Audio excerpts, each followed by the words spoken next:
to Veda Science Academy. Today, தினசரி நடப்பு நிகழ்வுகள்ல April 10ஆம் தேதிக்கான நடப்பு நிகழ்வுகள் பார்க்கிறோம். ஸோ இம்பார்ட்டன்டான ரெண்டு டேட்ஸ் இருக்கு என்னன்னு பார்க்கலாம். ஸோ ஃபர்ஸ்ட் வேர்ல்டு சிப்லிங்ஸ் டே அப்படிங்கிறது ஏப்ரல் 10ஆம் தேதி. ஸோ ஒரு வருஷமும் ஏப்ரல் 10ஆம் தேதி என்ன செலிப்ரேட் பண்றாங்க அப்படின்னா வேர்ல்டு சிப்லிங்ஸ் டே வந்து செலிப்ரேட் பண்றாங்க. ரெண்டாவது இம்பார்ட்டன்ட் டே என்னன்னு சொல்லி பார்க்கலாம். நேஷனல் சினமன் கிரீசன் டே அப்படிங்கிறது ஏப்ரல் 10ஆம் தேதி. ஸோ அடுத்த டே பார்த்தீங்கன்னா நேஷனல் சினமன் கிரீசன் டே அப்படிங்கிறது ஏப்ரல் 10. ஸோ மொத்தமா ரெண்டு இம்பார்ட்டன்ட் டேஸ் பார்த்துருக்கோம். ஃபர்ஸ்ட் ஒன்று வேர்ல்டு சிப்லிங்ஸ் டே ஒன்றும், செகண்ட் ஒன்று நேஷனல் சினமன் கிரீசன் டே அப்படிங்கிறதும் அனுசரிக்கிறோம் ஏப்ரல் 10ஆம் தேதி. இப்போ இம்பார்ட்டன்ட் நியூஸ்குள்ள போயிடலாம். அரசு மரியாதையுடன் குமரி ஆனந்தன் உடல் தகனம், 72 குண்டுகள் அப்படிங்கிறது முழங்கியது. ஸோ இந்த குமரி ஆனந்தன் யார் அப்படிங்கிறது தெரிஞ்சுக்கணும். ஸோ இவரு முன்னாள் காங்கிரஸோட மூத்த தலைவரால ஒருவர் தான் குமரி ஆனந்தன். ஸோ இவரை பத்தி சொல்லணும் அப்படின்னா நிறைய டீடைல்ஸ் வந்து இருக்கு. இவர் முக்கியமா என்ன சொல்றாங்க அப்படின்னா இலக்கிய செல்வர் அப்படின்னு சொல்றாங்க. ஸோ இப்போ இவரோட வயசு 93. உடல்நிலை குறைவு காரணமாக இப்போ அவர் இயற்கை எழுதியிருக்காரு. ஸோ பார்க்கலாம். சென்னையில் மறைந்த காங்கிரஸோட மூத்த தலைவர் குமரி ஆனந்தன் உடலுக்கு அரசியல் கட்சி தலைவர்கள், பிரபல முகவர்கள் அஞ்சலி செலுத்தினர். கிட்டத்தட்ட 72 குண்டுகள் முழங்க அவரோட உடல் என்ன பண்ணிருக்காங்க அப்படின்னா அரசு மரியாதையுடன் தகனம் செஞ்சிருக்காங்க. சோ குமரி ஆனந்தன் இலக்கிய செல்வர் என்று அனைவராலும் அழைக்கப்பட்டவர்.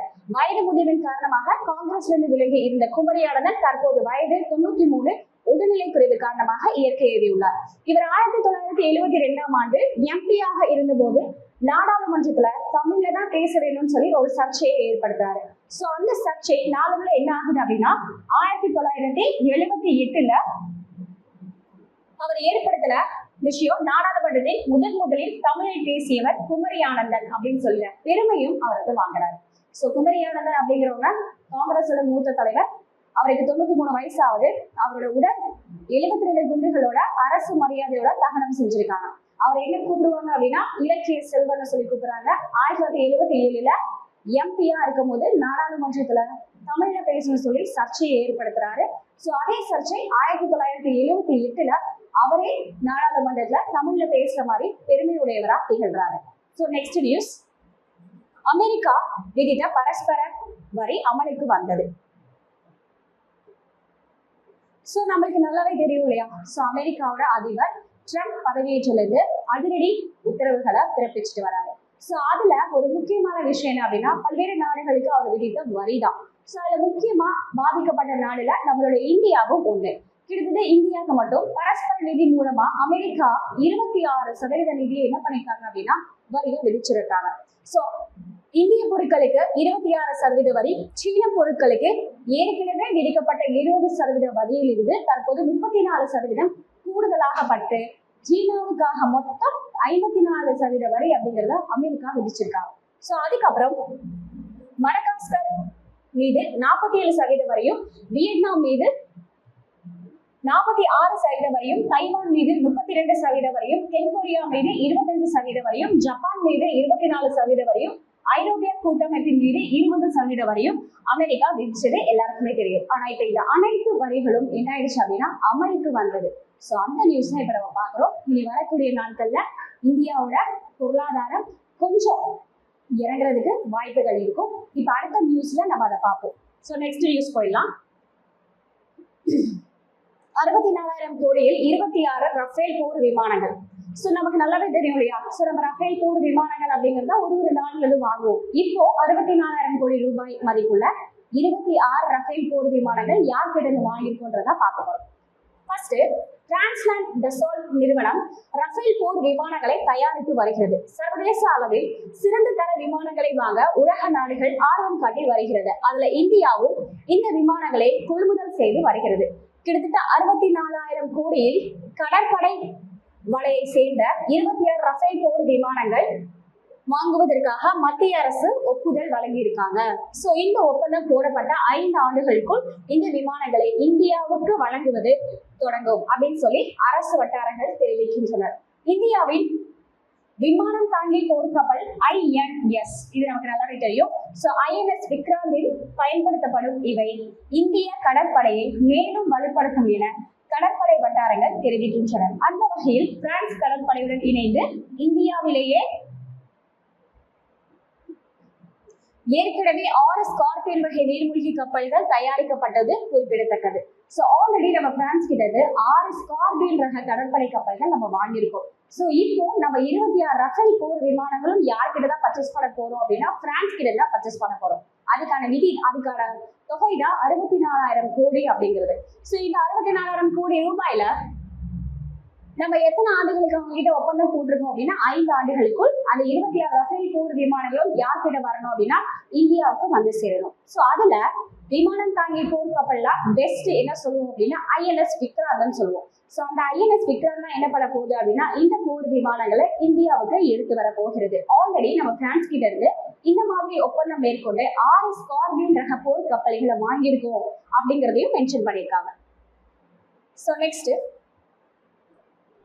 மின்னணு சேவைகள் திட்டம் நிறுவ தனியார் நிறுவனத்தோடு தமிழக அரசு புரிந்துணர்வு ஒப்பந்தம்.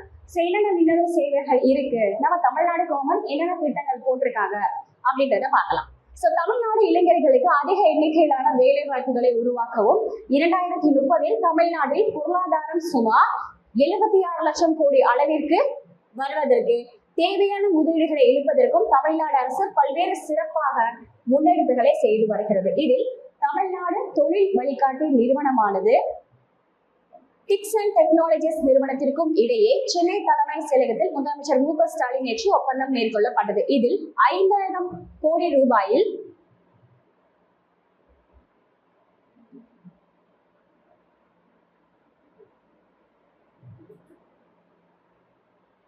5,000 கோடி திட்டத்தின் மூலம் காஞ்சிபுரம் மற்றும் அதன் மாவட்டத்தை சுற்றியுள்ள பகுதிகளை சேர்ந்த 5,000 பேருக்கு வேலை வாய்ப்புகள் கிடைக்க உள்ளதாக தகவல்கள் வெளியாகி உள்ளன. சோ நல்லா பாருங்க, இதுல என்ன மென்ஷன் பண்ணிருக்காங்க அப்படின்னா தமிழ்நாடு இளைஞர்களுக்கு அதிக எண்ணிக்கையிலான வேலை வாய்ப்புகள். சோ யார்கிட்ட நம்ம ஒப்பந்தம் போட்டிருக்கோம் அப்படின்னா தமிழ்நாடு தொழில் வழிகாட்டு நிறுவனம் அவர்களும் டிக்சன் டெக்னாலஜிஸ் நிறுவனம் அவர்கள் இருவருக்கும் இடையான ஒப்பந்தம். எவ்வளவு ரூபாய்க்கு போட்டிருக்கோம் அப்படின்னா ரூபாய் 5,000 கோடிக்கு நம்ம போட்டிருக்கோம். அது மூலமா காஞ்சிபுரத்துல மற்றும் அதன் சுற்று வட்டார பகுதிகள் இருக்கக்கூடிய மக்கள் 5,000 பேருக்கு என்ன கிடைக்க உள்ளது, வேலை வாய்ப்பு கிடைக்க உள்ளதாக தமிழ்நாடு அரசு தெரிவிச்சிருக்காங்க. சோ நெக்ஸ்ட் நியூஸ், கலைஞர் கைவினை திட்டத்தை முதலமைச்சர் மு க ஸ்டாலின் தொடங்கி வைத்தார். சோ மத்திய அரசோட விஸ்வகர்மா திட்டம், சோ நம்ம எல்லாருக்கும் தெரியும் இல்லையா. சோ விஸ்வகர்மா திட்டம் அப்படிங்கிறது கைவினை பொருட்கள், இந்திய கைவினை பொருட்களுக்கான திட்டம் தான் விஸ்வகர்மா அப்படிங்கிற திட்டம். சோ இதை யார் கொண்டு வந்தாங்க அப்படின்னா பிரதமர் மோடி அவர்கள் கொண்டு வந்தாங்க. சோ இந்த கைவினை திட்டத்துக்கு மாற்றாக தமிழ்நாடு அரசால் கொண்டு வரப்பட்ட திட்டம் தான் மத்திய அரசின் விஸ்வகர்மா திட்டத்தின் மாற்றாக கொண்டு வரப்பட்ட கலைஞர் கைவினை திட்டத்தை காஞ்சிபுரம் மாவட்டம் குன்றத்தூரில் வருகிற 18ஆம் தேதி முதலமைச்சர் மு க ஸ்டாலின் அவர்கள் திறந்து வைக்க இருக்காங்க. அது மட்டும் இல்லாம தொழில் நிறுவனங்களுக்காக கடந்த 4 ஆண்டுகளில் ரூபாய் 365 கோடி மதிப்பீட்டில் 621 ஏக்கர் பரப்பளவில் 13 புதிய பேட்டைகள் தொடங்கி வைக்கப்பட்டுள்ளது. மேலும் 9,513 தொழில் முனைவருக்காக ஒதுக்கீடு செய்யப்பட்டுள்ளது அப்படின்னு சொல்லி தெரிவிச்சிருக்காரு. சோ நெக்ஸ்ட், அழிந்த ஓநாய் இனம் மீண்டும் உருவாக்கம். சோ சுமார் 10,000 ஆண்டுகளுக்கு முன்பு டயர் ஓநாய் அப்படின்னு சொல்லிட்டு ஒரு இனம் இருந்துச்சாம். சோ அந்த இனம் இப்ப என்ன ஆயிடுச்சு அப்படின்னா சுத்தமாவே மறைஞ்சிருச்சு. சோ அந்த ஓநாயோட பல்படிமம், மண்டையோடு துண்டு ஆகியவற்றை ஆய்வு செய்து அழிந்த ஓநாய் மரபணுவை பிரித்தெழுத அமெரிக்காவை சேர்ந்த பிரபல மரபணு ஆய்வு நிறுவனம் ஒரு ஆய்வை மேற்கொண்டிருக்காங்க. சோ அதை பேஸ் பண்ணி 10,000 ஆண்டுகளுக்கு முன்பு அழிந்து போன ஓநாய் 3 புதிய குட்டிகளை ஆராய்ச்சியாளர்கள் தற்போது உருவாக்கியிருக்காங்க. அந்த குட்டிகளுக்கு 3 முதல் 6 மாதங்கள் வரையான அந்த ஓநாய் குட்டிகளின் புகைப்படங்கள் தற்போது இணையத்தில் வைரலாகி வருகிறது. சோ இது நம்ம எல்லாருக்குமே தெரிஞ்ச ஒரு விஷயம், நீங்க எல்லாருமே பார்த்திருக்கலாம். சோ இந்த ஓநாய் குட்டி அப்படின்னு நம்ம பார்த்தோம் அப்படின்னா கிட்டத்தட்ட இது ஒரு 10,000 வருஷத்துக்கு முன்னாடியான ஓநாய் குட்டி. சோ இதோட பல் படிமம், அதோட எலும்பு துண்டுகள் இதெல்லாம் வச்சு அமெரிக்காவை சேர்ந்த மரபணு அப்படிங்கிற நிறுவனம் என்ன பண்ணிருக்காங்க அப்படின்னா இந்த ஓநாய் குட்டிகளை திரும்ப உருவாக்கியிருக்காங்க. சோ அந்த 3 குட்டிகளை கிட்டத்தட்ட உருவாக்கியிருக்காங்க. அந்த குட்டிகளுக்கு இப்போ 3ல இருந்து 6 வயசு வரைக்கும் ஆயிருக்கு அப்படின்னு மென்ஷன் பண்ணியிருக்காங்க. சோ நெக்ஸ்ட், உலகக்கோப்பை துப்பாக்கி சுத்தல் போட்டி அர்ஜென்டினா. சோ நம்ம எல்லாருக்குமே தெரியும் அர்ஜென்டினால உலகக்கோப்பை துப்பாக்கி சுத்தல் போட்டி நடக்குது. அதுல யார் தங்கம் வாங்கியிருக்கா அப்படின்றத பார்க்க போறோம். சோ உலகக்கோப்பை துப்பாக்கி சுடுதல் போட்டி அர்ஜென்டினாவில் நடந்து வருகிறது. இதில் நேற்று முன்தினம் நடந்த ஆண்களுக்கான 25 மீட்டர் ராபிட் டயர் பிரிவில் பந்தயத்தின் இறுதி சுற்றில் இந்திய வீரர் விஜய் வீர் சிங் 29 புள்ளிகளுடன் முதலிடத்தில் பிடித்து தங்கப் பதக்கம் பெற்றுள்ளார். அப்போ 25 மீட்டர் ஃபயர் பிஸ்டல் பிரிவுல யார் வின் பண்ணிருக்காங்க அப்படின்னா விஜய் வீர் சிங் அப்படிங்கிற இந்திய வீரர் தங்கப் பதக்கம் பெற்றிருக்காரு. ஸோ நெக்ஸ்ட், IPL கிரிக்கெட் போட்டி அகமதாபாத். ஸோ நம்ம எல்லாருக்குமே நல்லா தெரியும் இல்லையா? ஸோ ஐபிஎல் கிரிக்கெட் போட்டி இந்தியாவின் பல்வேறு நகரங்களில் நடந்துட்டு வருது. ஸோ இதுல நேற்று எங்க நடந்துச்சு அப்படின்னா அகமதாபாத்ல நடந்து வந்தது. இதுல யாருக்கும் இடையே போட்டி நடைபெற்றது அப்படின்னா ஸோ 2 அணிகள், ராஜஸ்தான் மற்றும் குஜராத் அணிகள். ஸோ இதுல ராஜஸ்தான் அணியை வீழ்த்தி குஜராத் அணி தனது 4வது வெற்றியை பதிவு செஞ்சிருக்காங்க. ஸோ நெக்ஸ்ட், வங்கி வட்டி வீதம் மீண்டும் குறைப்பு, பரிமாற்ற உச்சவரம்பு உயர்கிறது. ஸோ வங்கிகளுக்கான ரிசர்வ் வங்கி வழங்குவதா ரெப்போ ரேட் அப்படிங்கிற விகிதம். இது நம்ம எல்லாருக்குமே ரொம்ப நல்லாவே தெரியும். ஸோ ரெப்போ ரேட் விகிதம் ரொம்ப நாளாவே வந்து 6.5% தான் இருந்தது. கரெக்டா? ஸோ இப்போ போன வருஷம் என்ன பண்ணியிருந்தாங்க அப்படின்னா அந்த 6.25% குறைச்சிருந்தாங்க. இப்போ மேலும் ரிசர்வ் வங்கி என்ன பண்ணிருக்காங்க அப்படின்னா அந்த 6.25% மேலும் 0.25% குறைச்சி இப்போ 6% ரெப்போ ரேட் விகிதத்தை அறிவிச்சிருக்காங்க. சோ பார்க்கலாமா? வங்கிகளுக்கான ரிசர்வ் வங்கி வழங்கும் குறுகிய கால கடன்கள் தான் வட்டி விகித ரெப்போ ரேட் விகிதம்னு சொல்றோம். சோ இது தற்போது 6.25% இருந்தது. மேலும் 0.25% குறைத்து தற்போது 6% நிர்ணயிக்கப்பட்டுள்ளது. இதை யார் வெளியே சொல்லியிருக்காங்க அப்படின்னா ரிசர்வ் வங்கியோட தற்போதைய கவர்னரா இருக்கக்கூடிய சஞ்சய் மல்ஹோத்ரா தெரிவிச்சிருக்காரு. சோ நெக்ஸ்ட், மேலும் பணவீக்கத்தோட விகிதம் 4.2%க்கு பதிலாக 4% குறையும் என்றும் தெரிவிக்கப்பட்டுள்ளது. சோ ஒரு நபருக்கு மற்றொரு நபருக்கும் இடையிலான பரிமாற்றம் அப்படிங்கிறது உச்சவரம்பு ரூபாய் 1 லட்சமாகவும் சில நிகழ்வுகளில் ரூபாய் 2 லட்சம் மற்றும் ரூபாய் 5 லட்சம் என்றும் நிர்ணயிக்கப்பட்டுள்ளது. சோ அப்ப ரெப்போ ரேட்டோட விகிதம் எவ்வளவுன்னு பாத்தீங்கன்னா 6%. சோ பணவீக்கம் அப்படின்னு பாத்தீங்கன்னா 4%. யூபிஐ டிரான்சாக்ஷன் பாத்தீங்க அப்படின்னா ஒரு பர்சன்ல இருந்து இன்னொரு பர்சனுக்கு நம்ம டிரான்சாக்ஷன் பண்றதுக்கு அந்த லிமிட் வந்து 1 lakh. இது சம்டைம்ஸ் எவ்வளவு சேஞ்ச் ஆகும் அப்படின்னா 2 lakhs or 5 lakhs ஆகவும் சேஞ்ச் பண்ணலாம்னு சொல்லியிருக்காங்க. ஸோ நெக்ஸ்ட், ஸோ இதோட துணை கரண்ட் அஃபேர்ஸ் வந்து நமக்கு முடியுது. ஒன்ஸ் நம்ம ரீகேப் பார்த்தலாம் என்னென்ன இம்பார்ட்டன்ட் சொல்லியிருக்காங்க அப்படின்றது.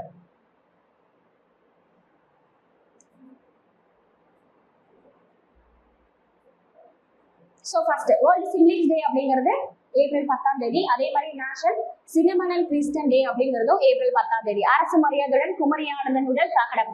ஸோ 78 குண்டுகள் அவங்களுக்கு வந்து முடங்கியிருக்காங்க. ஸோ பிரபல மூத்த தலைவர் காங்கிரஸோட தலைவர் யார் அப்படின்னு நம்ம எடுத்துட்டோம் அப்படின்னா குமரி ஆனந்தன். இவருக்கு 93 வயசு வந்து ஆகுது. இவரை இலக்கிய செல்வன் அப்படின்னு சொல்லுவாங்க. ஸோ இவர் உடல்நிலை குறைவு காரணமாக இவர் வந்து இயற்கை எழுதியுள்ளார். இவரோட உடலை அரசு மரியாதையுடன் கிட்டத்தட்ட 72 குண்டுகள் முழங்கப்பட்டு தகனம் செஞ்சிருக்காங்க. ஸோ நெக்ஸ்ட், அமெரிக்கா விதித்த பரஸ்பர வரி அமலுக்கு வந்தது. ஸோ கிட்டத்தட்ட அமெரிக்கா பல நாடுகளுக்கு பரஸ்பர விதிகளை விதிச்சுட்டு வராங்க. ஸோ அந்த அனைத்து வரிகளும் இன்று என்ன ஆகுது அப்படின்னா அமலுக்கு வந்து வருகிறது. இந்தியாவுக்கு மட்டும் அமெரிக்கா மூலமாக 26% வரி அப்படிங்கிறது இந்திய மக்களுக்கு விதிச்சிருக்காரு. ஸோ நெக்ஸ்ட், 64,000 கோடியில் 26 ரஃபேல் போர் விமானங்கள். ஸோ பிரான்ஸ் கிட்ட இந்த 26 ரஃபேல் போர் விமானங்களை நம்ம வாங்குறோம். ஸோ ஆல்ரெடி நம்ம என்ன பண்ணிருக்கோம் அப்படின்னா பிரான்ஸ் கிட்ட 6 ஸ்கார்பியன் ரக நீர்மூழ்கி கப்பலை வாங்கியிருக்கோம் அப்படிங்கிறது குறிப்பிடத்தக்கது. ஸோ இந்த 26 ரஃபேல் போர் விமானங்கள் யார் எடுத்துட்டு வருவோம் அப்படின்னா கடற்படையை சேர்ந்த விமானம் தாங்கி போர் கப்பல் INS விக்ராந்த் மூலமாக இந்த 26 ரஃபேல் போர் விமானங்களும் இந்தியாவுக்கு வர உள்ளது. கிட்டத்தட்ட எவ்வளவு ஆண்டுகள் ஒப்பந்தம் மேற்கொண்டிருக்காங்க அப்படின்னா இந்தியாவுக்கும் பிரான்சுக்கும் இடையே 5 ஆண்டுகள் ஒப்பந்தங்கள் மேற்கொள்ளப்பட்டுள்ளது. இதற்கான தொகை 64,000 கோடி. ஸோ நெக்ஸ்ட், மின்னணு சேவைகள் திட்டம் தனியார் நிறுவனத்தோடு தமிழக அரசு புரிந்துணர்வு ஒப்பந்தம். ஸோ நம்ம எல்லாருக்கும் நல்லா தெரியும் தமிழ்நாடு தொழில் வழிகாட்டு நிறுவனம் அவர்களும் டிக்ஸ் அண்ட் டெக்னாலஜிஸ் நிறுவனத்துக்கும் இடையே ஒப்பந்தம் மேற்கொள்ளப்பட்டிருக்கு. இந்த ஒப்பந்தம் மூலம் எவ்வளவு பாத்தீங்க அப்படின்னா இதோட ரூபாய் 5,000 கோடி. இது மூலமா 5,000 மக்களுக்கு வேலை வாய்ப்பு கிடைக்கும். இது எங்க நிறுவப்பட உள்ளதுன்னு பார்த்தோம் அப்படின்னா காஞ்சிபுரம் மற்றும் அதன் சுற்று வட்டார பகுதிகளில் நிறுவப்பட உள்ளது. ஸோ நெக்ஸ்ட், கலைஞர் கைவினை திட்டம் முதலமைச்சர் மு க ஸ்டாலின். ஸோ விஸ்வகர்மா திட்டம் அப்படின்னு பார்த்தீங்கன்னா மத்திய அரசோட கைவினை திட்டம். ஸோ அந்த திட்டத்துக்கு மாற்றாக தமிழ்நாட்டில் கலைஞர் கைவினை திட்டம் சொல்லி ஒன்றை காஞ்சிபுரத்துல வருகிற 18ஆம் தேதி மு க ஸ்டாலின் அவர்கள் திறந்து வைக்க இருக்காரு. அது மட்டும் இல்லாம அவர் மேலும் சில திட்டங்களை சொல்லியிருக்காரு. தொழில் நிறுவனங்களுக்கான கடந்த 4 ஆண்டுகளில் ரூபாய் 365 கோடி மதிப்பில் 621 ஏக்கர் பரப்பளவில் 13 புதிய பேட்டைகள் தொடங்கி வைக்கப்பட்டுள்ளது. மேலும் 9,513 தொழில் முனைவோருக்கு ஒதுக்கீடு செய்யப்பட்டுள்ளது என்று தெரிவிச்சிருக்காரு. ஸோ நெக்ஸ்ட், அழிந்த ஓனாய் இனம் மீண்டும் உருவாக்கம். அந்த ஓனாய் இனத்தோட பேரு டயர் ஓனாய் அப்படிங்கிற இனம். ஸோ இந்த டயர் ஓனாய் அப்படிங்கிற இனம் 10,000 ஆண்டுகளுக்கு முற்பட்ட ஓனாய் இனமா இருந்திருக்கு. ஸோ இப்போ என்ன பண்ணிருக்காங்க அப்படின்னா அந்த ஓனாயோட பல் படிமம், அதோட எச்சங்கள் இதெல்லாம் சேகரிச்சு அமெரிக்காவோட மரபணு அப்படிங்கிற நிறுவனம் என்ன பண்ணியிருக்காங்க அப்படின்னா திரும்பியும் அந்த ஓநாயை எழுப்பத்திருக்காங்க. ஸோ கிட்டத்தட்ட 3 குட்டிகளை உருவாக்கியிருக்காங்க. அந்த 3 குட்டிகளுக்கும் தற்போது வயது 3 முதல் 6 மாதங்கள் இருக்கிறது. தற்போது அதோடைய புகைப்படங்கள் இணையத்தில் வைரலாகி வருகிறது. ஸோ நெக்ஸ்ட், உலகக்கோப்பை துப்பாக்கிச் சுடுதல் போட்டி அர்ஜென்டினா. ஸோ இந்த உலகக்கோப்பை துப்பாக்கிச் சுடுதல் போட்டி அர்ஜென்டினாவில் நடைபெறுகிறது. இதுல 25 மீட்டர் ராபிட் ஃபயர் பிரிவில் பார்த்தோம் அப்படின்னா விஜய் வீர் சிங் தங்கப்பதக்கம் பெற்றிருக்கிறார். ஸோ நெக்ஸ்ட், ஐபிஎல் கிரிக்கெட் போட்டி அகமதாபாத்தில். ஸோ நாட்டின் பல்வேறு நகரங்கள்ல ஐபிஎல் கிரிக்கெட் போட்டி நடந்துட்டு வர அகமதாபாத்ல நடந்துட்டு வரக்கூடிய போட்டியில ராஜஸ்தான் மற்றும் குஜராத் அணிகள் வந்து கலந்துக்கிட்டாங்க. இதுல ராஜஸ்தான் அணி எழுதி குஜராத் அணி என்ன பண்ணிருக்காங்க அப்படின்னா சாம்பியன் பட்டம் வாங்கியிருக்காங்க. ஸோ நெக்ஸ்ட், வங்கி வட்டி வீதம் மேலும் குறைப்புன்னு சொல்லியிருக்காங்க. ஸோ எவ்வளவு குறைப்பு நம்ம பார்த்தோம் அப்படின்னா ரெப்போ ரேட் விகிதம் அப்படிங்கிறது நமக்கு நல்லாவே தெரியும். 6.25% இருந்த வங்கியோட ரெப்போ ரேட் விகிதம் இப்போ மேலும் 0.25% குறைந்து 6% நிர்ணயிக்கப்பட்டுள்ளது. பணவீக்கம் 4% நிர்ணயிக்கப்பட்டுள்ளது. யூபிஐ டிரான்சாக்ஷன் 1% to another personக்கு டிரான்ஸ்ஃபர் பண்ணும்போது 1 lakh சொல்லியிருக்காங்க. சம்டைம்ஸ் இது என்ன ஆகலாம் அப்படின்னா 2 lakh or 5 lakh ஆகவும் சேஞ்ச் ஆகலாம்னு சொல்லியிருக்காங்க. ஸோ இதோட டுடே கரண்ட் அஃபேர்ஸ் கம்ப்ளீட் ஆகுது. ஸோ இதுக்கான பிடிஎஃப் கீழே டிஸ்கிரிப்ஷன்ல இருக்கும். இதுக்கான டெஸ்ட்டும் கீழே டிஸ்கிரிப்ஷன்ல இருக்கும். ஸோ டெஸ்ட் எழுதி பாருங்க. தேங்க்யூ.